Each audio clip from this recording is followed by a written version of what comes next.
In this video, we're going to be taking a quick look at the Mondrian Hotel in Seoul's Itaewon district. In terms of the location, the hotel was really nicely located for the Itaewon district, just a 2 or 3 minute walk to a number of fantastic restaurants. I really enjoyed my time there, checking out the tight streets of Itaewon and all of the nice little bars and eateries in the area. In terms of wider Seoul, it's also quite close to a number of key visitor attractions, with the Gangnam district just on the other side of the Han River as well.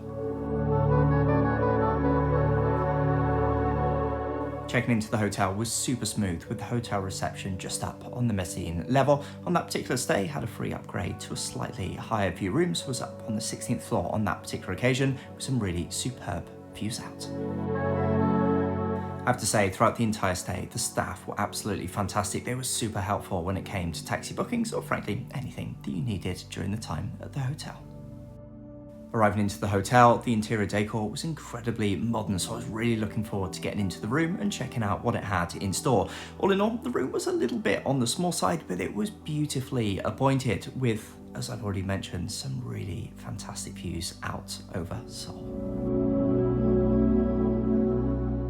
In terms of amenities, it came with everything that you might want, be it bathrobes for the shower, glasses for various different drinks. There were then also some snacks as part of a small minibar. Should say as well, there was also a small convenience store and even a Starbucks just across the road from the hotel. So if you do need some extra bits and pieces during your time there, that was nice and convenient.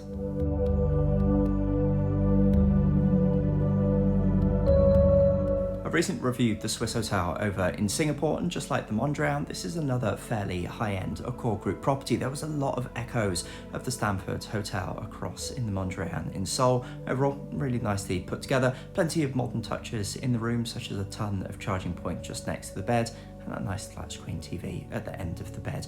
For a smaller room, the storage was decent. For one, was certainly enough space for 2 people, perhaps a little bit tight, particularly with lots of luggage.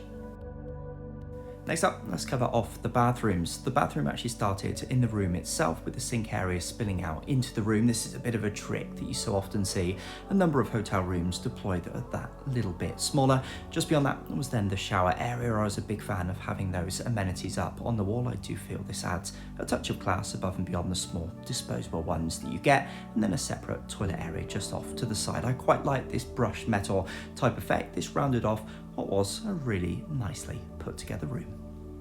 One of the big selling points of this particular hotel was actually the facilities. I didn't get the opportunity, sadly, on this particular stay to check them out, but we will pop down just now in those fantastic elevators and take a quick look. As you do get down into them, there's then a large gym. This directly overlooks the main pool area. Didn't use the main pool, unfortunately. They did have a slightly strange swimming cap policy for the indoor pool. That wasn't in place for the outdoor pool, but sadly, due to the time of year, that one was shut, but did have a bit of a view of that out directly from the room.